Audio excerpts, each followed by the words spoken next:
He was leading his exhausted mare back from town, supplies strapped to her saddle, when the first clouds gathered.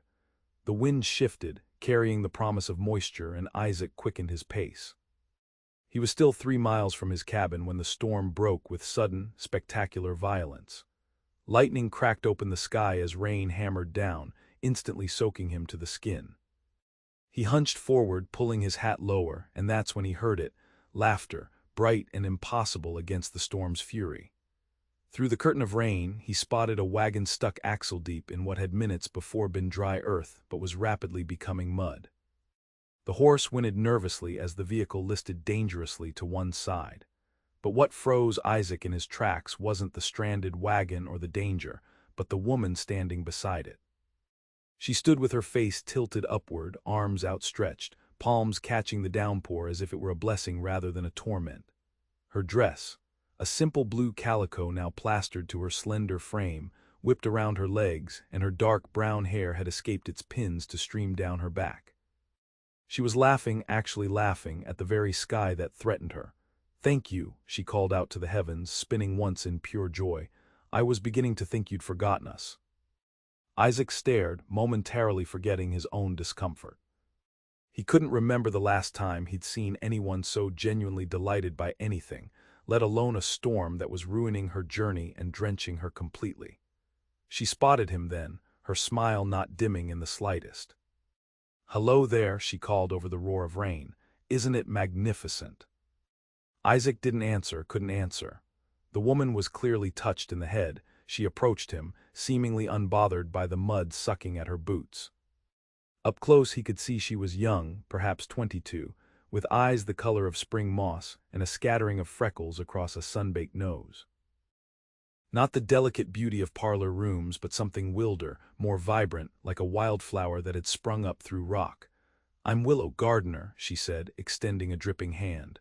"My wagon's stuck, as you can likely see. My uncle's expecting me in Timber Creek. I'd be grateful for any assistance." Isaac looked at her hand, then at the wagon. Helping meant delay, discomfort, involvement. It meant breaking his cardinal rule of keeping to himself. "Isaac Quinn," he finally said, ignoring her outstretched hand. "Your wheel's broken, not just stuck. Won't make it to town today." Her smile dimmed just slightly, but she nodded. "Well then, Mr. Quinn, I'll need shelter until morning. Is there somewhere nearby?"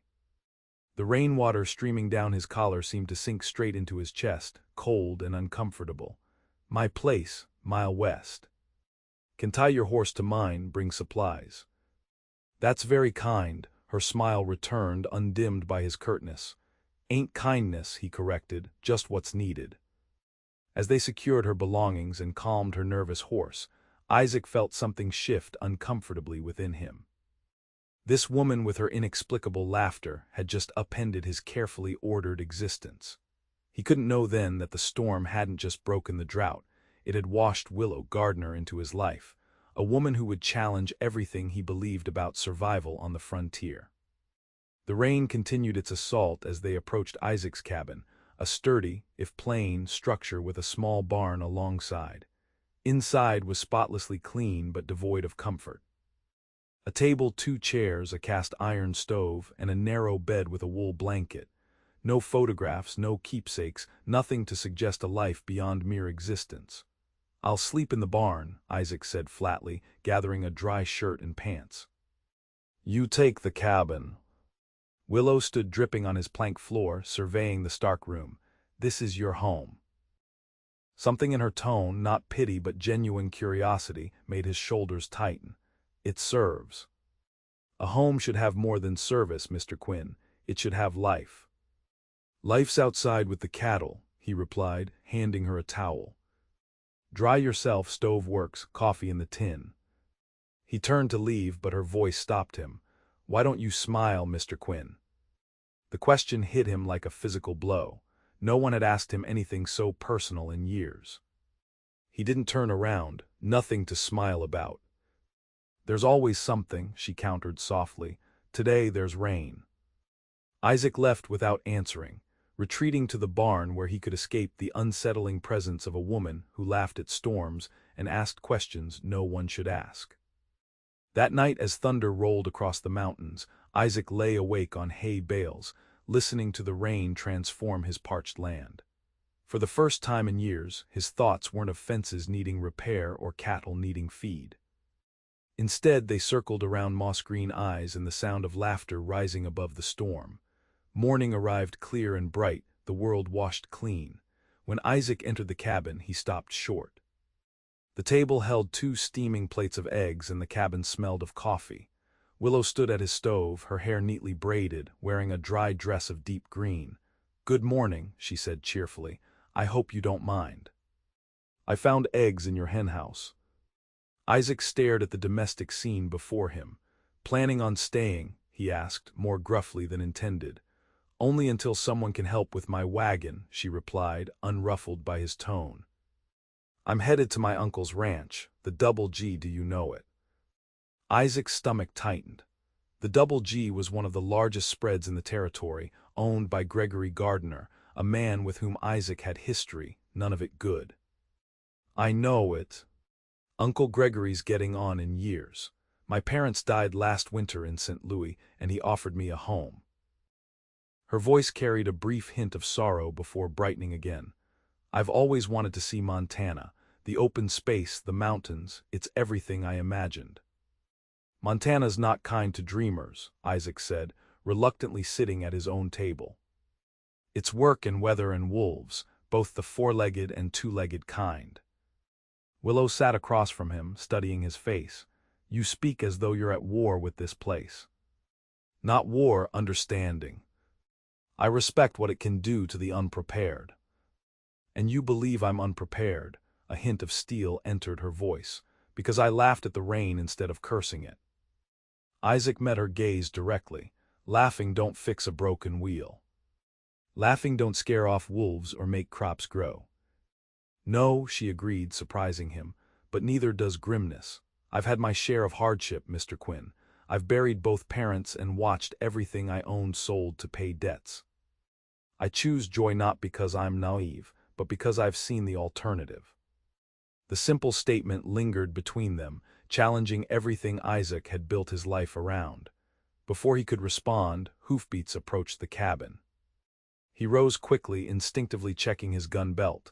"Isaac Quinn," a voice called, "you in there?" Willow noticed the subtle tension in his shoulders. "Who is it?" "Trouble," he murmured, opening the door to face 3 riders. The lead man, Jeremiah Foster, was the local blacksmith and wagon builder, a good man with a talent for metalwork. "Morning, Isaac," Foster called. "Town sent us to check on folks after that deluge." His eyes widened at the sight of Willow appearing in the doorway. "Ma'am." "Gentlemen," Willow greeted them. "I'm Willow Gardener. My wagon broke down in yesterday's storm, and Mr. Quinn kindly offered shelter." Isaac noticed the looks exchanged between the men, surprise, curiosity, and something that made his jaw tighten. "Miss Gardiner's headed to the Double G," Isaac explained curtly. "Wheels broken. Needs fixing." Foster nodded. "I can take a look. Gregory's been asking after a niece that was due." He tipped his hat to Willow. "We can have you to your uncle's by suppertime, Miss Gardener." Relief and something like disappointment crossed Willow's face. "That's very kind, thank you." As the men departed to retrieve her wagon, Willow gathered her few belongings. "Thank you for your hospitality, Mr. Quinn." Isaac nodded stiffly, already retreating behind his familiar walls. This brief intrusion would soon be corrected, and life would return to its proper order. "I hope our paths cross again," she added, standing too close for comfort in his small cabin. "Territory's bigger than it seems," he replied. Her smile dimmed slightly. "Is that your hope or your fear?" Before he could answer, Foster called that they were ready. Isaac watched from his doorway as Willow Gardener climbed onto the wagon seat, her green dress bright against the mud-brown landscape. Just before they departed, she turned and waved.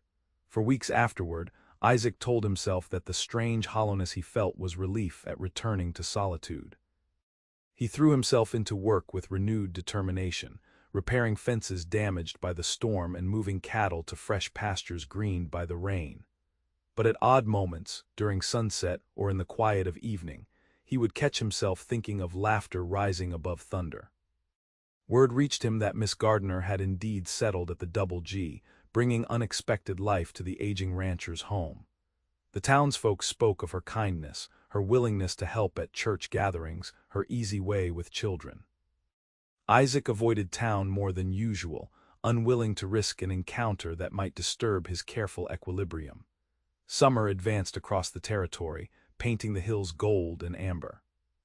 Isaac was driving a small herd to market when riders from the Double G intercepted him. Hired hands he recognized, but rarely spoke to. "Quinn," the lead hand called, "Mr. Gardener wants a word. Says to bring your herd on to our north pasture for now." Isaac's instinct was immediate refusal. Gregory Gardener had tried to buy him out 3 years running, seeing Isaac's small spread as nothing but an inconvenience blocking his expansion. Their last encounter had ended with threats thinly veiled as business. "My cattle are headed to market," Isaac replied flatly. "Market's closed," the hand explained. "Fever outbreak downstream. Gardener's offering fair price, save you the trip." Isaac weighed his options.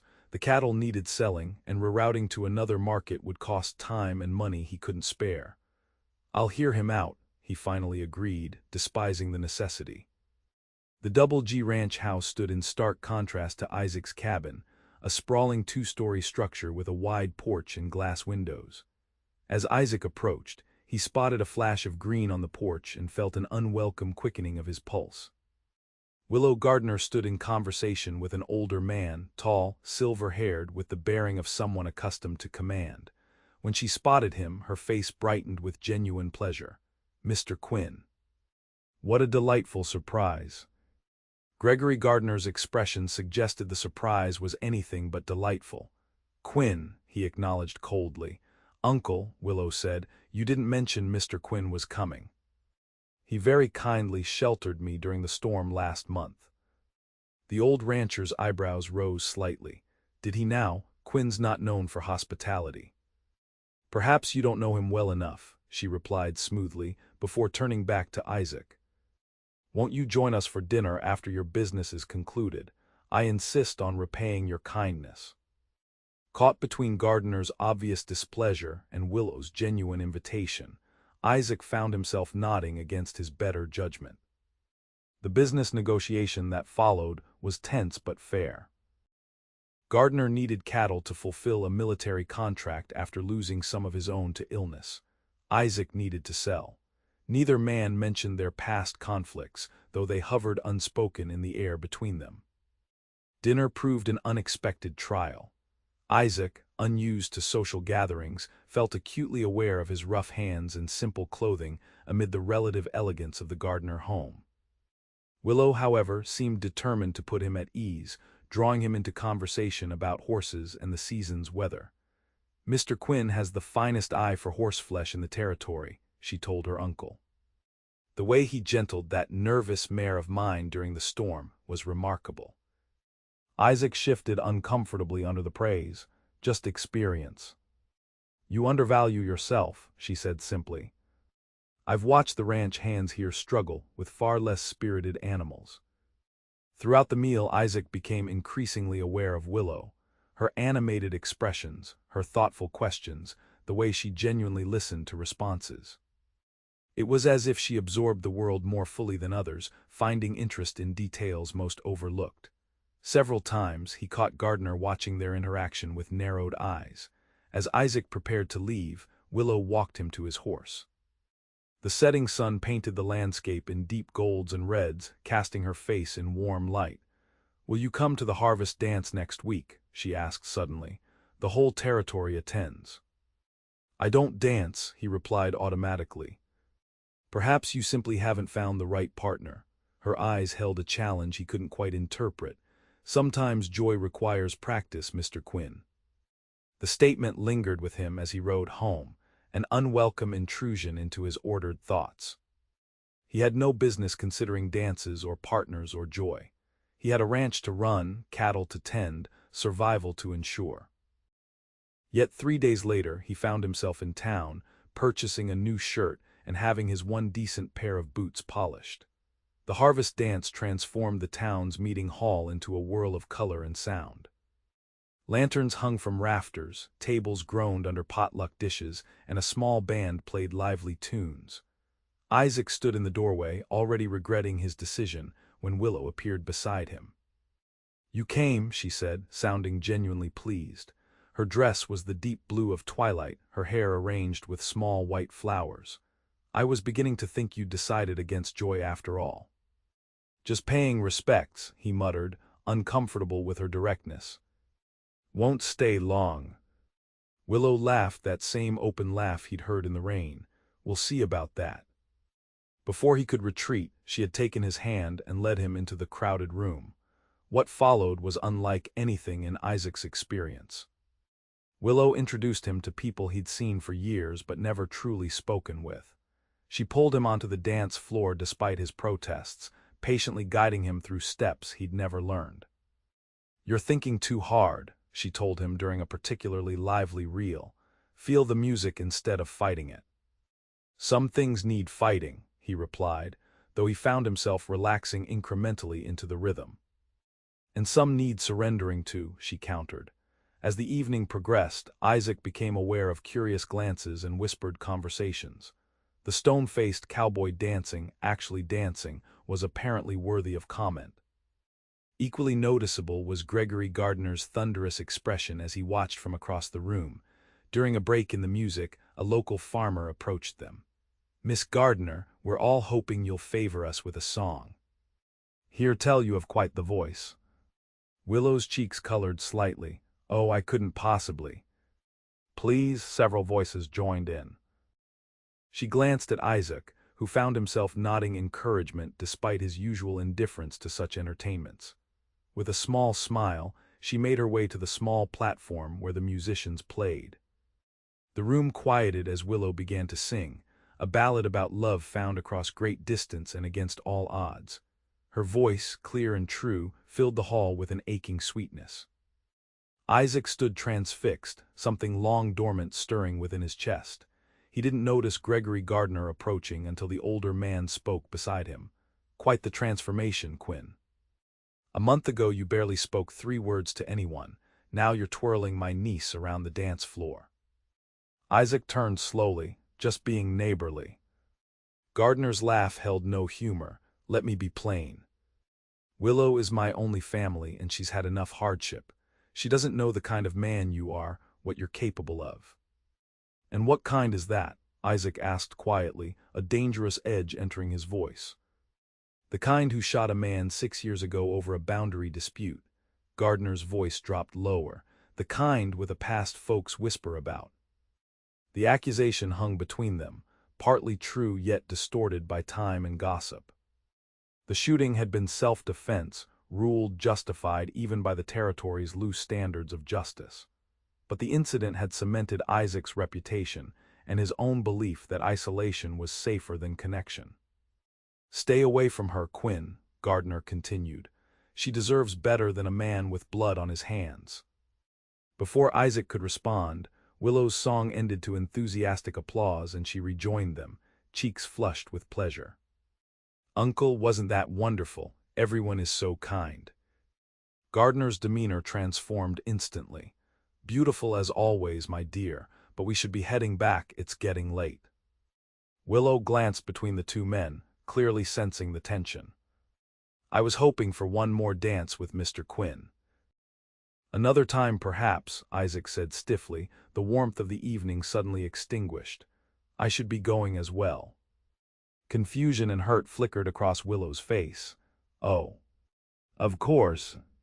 Isaac left without another word, the old familiar coldness settling back around him like armor. Gardener was right. What business did he have dancing and laughing with a woman like Willow Gardener? His life was what it was, built on hard choices and harder truths. There was no changing that, no matter how much her laughter warmed something long frozen within him. The weeks that followed saw Isaac retreat further into isolation. He avoided town, sent hired hands to conduct necessary business, and worked from dawn until exhaustion claimed him at night. If thoughts of blue dresses and flower-adorned hair sometimes invaded his dreams, he buried them deeper each morning. Autumn painted the landscape in fierce, fleeting beauty before surrendering to winter's advance. The first snow fell early, blanketing the territory in pristine white. Isaac was securing his barn against the coming cold when he spotted a rider approaching, a woman struggling against the strengthening wind. His heart contracted painfully as he recognized Willow, her cloak whipping around her as she guided her horse through drifting snow. He moved quickly to meet her, taking the reins to steady the nervous animal. "What are you doing out in this?" he demanded, his worry emerging as anger. "Storm's coming in fast." Willow's face was pale with cold, her lips almost blue. "I needed to speak with you," she said, her voice shaking slightly. "You've been avoiding town, avoiding me." "Get inside," he ordered, helping her dismount. "We'll talk once you're warm." The cabin was as stark as she remembered, but a fire burned in the stove, offering immediate relief from the biting cold. Isaac moved with efficient precision, taking her cloak, pouring coffee, adding wood to the fire. Only when color began returning to her cheeks did he speak. "You shouldn't have risked the ride. Weather turns fast this time of year." Willow cupped the coffee mug between her hands, studying him over its rim. "You left so suddenly at the dance." Then weeks of silence. "I thought perhaps I had offended you somehow." Isaac stood by the window, watching snow begin to fall more heavily. "Your uncle made his feelings clear." "My uncle," she repeated, understanding dawning. "What did he say to you?" "Nothing that wasn't true." "I doubt that very much," she said with unexpected sharpness. "Uncle Gregory is protective to a fault. He sees threats where none exist." Isaac turned to face her. "The man I shot 6 years ago was his foreman. Did he mention that?" Willow's eyes widened slightly, but she didn't flinch. "No, he didn't. Tell me what happened." The directness of the request caught him off guard. No one had ever simply asked. There had been whispers, judgments, assumptions, but never a straightforward question. "Boundary dispute," Isaac said finally. "He claimed my cattle were grazing on Double G land." Words turned heated. "He drew first. Was it self-defense?"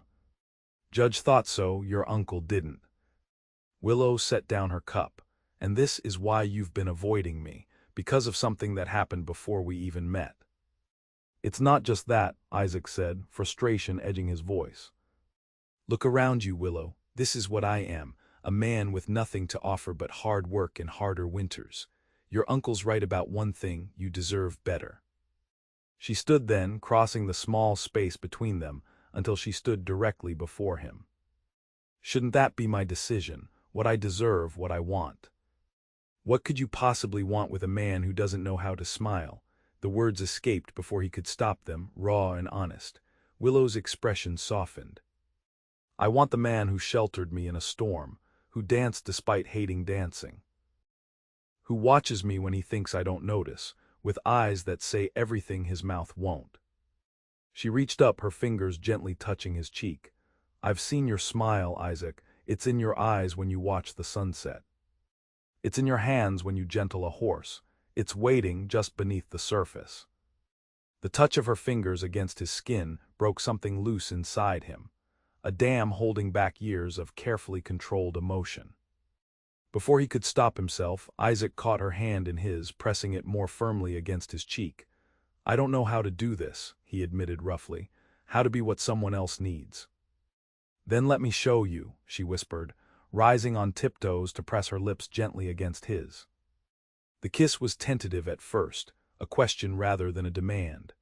Then Isaac's arms wrapped around her, pulling her against him as the kiss deepened into something hungry and reverent all at once. When they finally broke apart, both breathing hard, the walls he'd built around himself lay in ruins. Outside, the storm howled with growing intensity. "You can't ride back in this," Isaac said, his voice hoarse.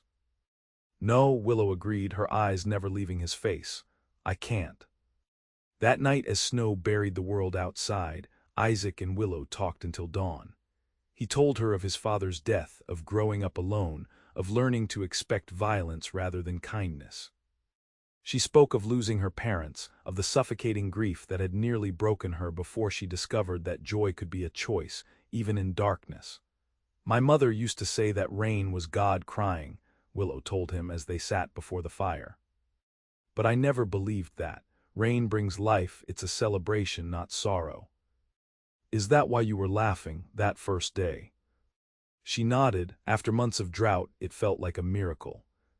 And then there you were, this stern, handsome cowboy looking at me like I'd lost my mind. Her smile turned mischievous. I knew right then you were going to change my life. I thought the same about you, Isaac admitted, feared it too. As gray dawn light filtered through the falling snow, Isaac made a decision that terrified him more than any gun battle or stampede. He would risk everything, his carefully constructed solitude, his protected heart, for the chance to keep Willow's laughter in his life. The storm raged for 2 days, keeping them snowbound in the cabin. They existed in a world apart, learning each other through conversation and touch in quiet moments before the fire. On the morning of the 3rd day, the storm cleared to reveal a transformed landscape, pristine white stretching to the mountains, the world reborn in winter's first true embrace. I need to return, Willow said reluctantly, watching the sunrise from the doorway. Uncle will be frantic. Isaac nodded, a new resolve forming. I'll take you. The ride to the Double G was made in companionable silence, both aware that their private interlude was ending, but something new beginning. As the ranch house came into view, Gregory Gardener himself rode out to meet them, his expression a mixture of relief and fury. Willow, where have you been? We've had men searching everywhere. I was safe, Uncle, she replied calmly. The storm caught me at Mr. Quinn's ranch. Gardener's gaze hardened as it shifted to Isaac. 2 days alone with my niece, some might call that compromising. Uncle, Willow protested, but Isaac raised a hand to stop her. You're right, he said steadily, which is why I'm here to ask for your blessing to court Miss Gardener properly. The request hung in the crystal winter air, shocking both Willow and her uncle into momentary silence. Then Gardener laughed harshly. Court her, a man like you, I'd sooner see her married to a rattlesnake. That isn't your decision, Willow said, her voice quiet but firm. Gardener turned to her incredulous. True to his word, Gregory Gardener cut his niece off completely. The courtship Isaac had proposed became instead a marriage of necessity and choice, performed by a traveling preacher during a brief January thaw. They faced the remainder of winter together in Isaac's small cabin, Willow bringing warmth and life to spaces that had known only functionality, Isaac working tirelessly to ensure their survival. The challenges were relentless. Cattle died despite their best efforts, supplies ran low, the roof leaked during a February melt, yet through it all Willow's fundamental nature remained unchanged. She found reasons for laughter, moments of joy amid hardship. Gradually, imperceptibly, Isaac found himself changing in response, the rigid armor of his solitude softening in the warmth of her presence. The first time Isaac Quinn smiled, truly smiled, was on a bitter March morning when he returned from checking fences to find Willow had somehow coaxed spring bulbs to bloom indoors, tiny splashes of color defying the endless white outside their windows. How did you manage this? He asked in wonder, kneeling to examine the small purple blossoms. Saved them from your root cellar, she explained. They just needed some care and belief. Looking up at her, this remarkable woman who had chosen him despite everything, something broke free inside Isaac's chest. The smile that spread across his face felt foreign and wonderful all at once, transforming features long held rigid by caution and isolation. Willow gasped softly, her own eyes widening. Isaac Quinn, she whispered, you're beautiful when you smile. He rose, pulling her into his arms. You make me want to, every day. Spring arrived late but decisively, the melting snow revealing both destruction and possibility. Half of Isaac's herd had been lost to the brutal winter. Fields needed clearing, fences rebuilding, 100 tasks demanding immediate attention. Yet for the first time the work felt less like survival and more like building something worth having. One afternoon in late April, as Isaac repaired the porch steps damaged by winter ice, riders approached his property, Gregory Gardener and 2 of his hands. Isaac straightened slowly, hand instinctively moving toward his gun before forcing himself to stillness. Gardener dismounted stiffly, looking older than when Isaac had last seen him. "Quinn," he acknowledged. "Gardener," Isaac returned evenly. "Willow's at the creek washing." The older man nodded, his gaze taking in the changes to the small ranch. New curtains visible through windows, a garden newly turned, wildflowers planted along the cabin's edge. "Hard winter," Gardener observed. "We managed." A heavy silence stretched between them. Finally, Gardener sighed. "Pride's a terrible thing in an old man, Quinn, nearly as dangerous as stubbornness in a young one." Before Isaac could respond, Willow appeared around the corner of the cabin, laundry basket on her hip. She froze at the sight of her uncle, emotions playing openly across her face, hope, wariness, longing. "Uncle Gregory," she said carefully. Gardener removed his hat, turning it awkwardly in his hands. "Willow. You're looking well." "I am well," she confirmed, "very well." Another silence, broken this time by Gardener's grudging words.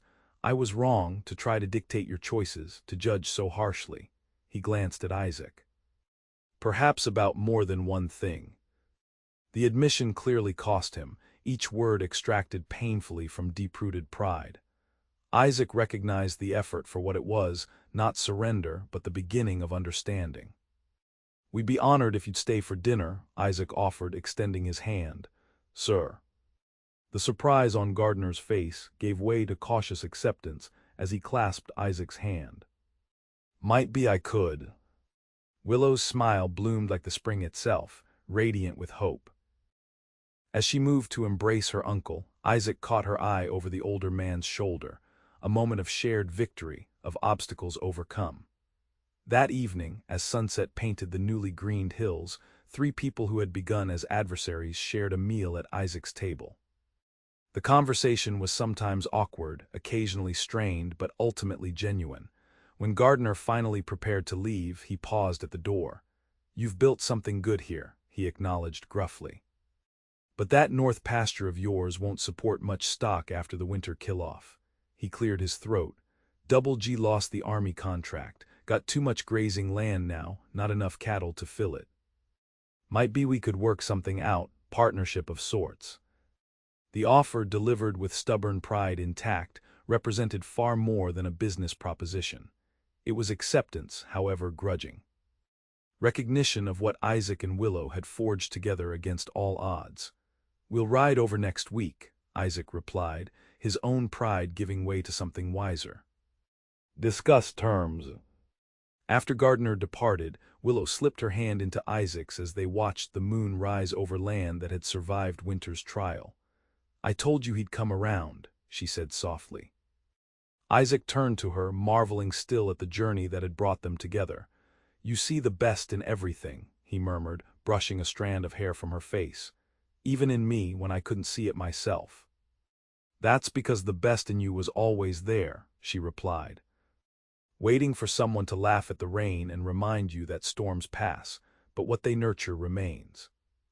As if summoned by her words, a gentle spring rain began to fall, pattering softly on the roof. Isaac Quinn, no longer the man who never smiled, drew his wife into his arms, and together they stepped out onto the porch to welcome the life-giving drops, their laughter rising to meet the darkening sky. By summer's end, their expanded ranch flourished with new cattle and repaired fences. The cabin gained a second room, the first of several planned expansions. And when autumn painted the hills in gold and crimson, Willow shared news that completed their transformation. A child would join them by spring's return. The cowboy who had once believed the frontier offered only survival discovered instead that it offered rebirth, the chance to build a family and a future bright with possibility. And the woman who laughed at the rain had proven that joy wasn't merely a choice but a strength, capable of weathering the harshest storms when shared with someone you loved.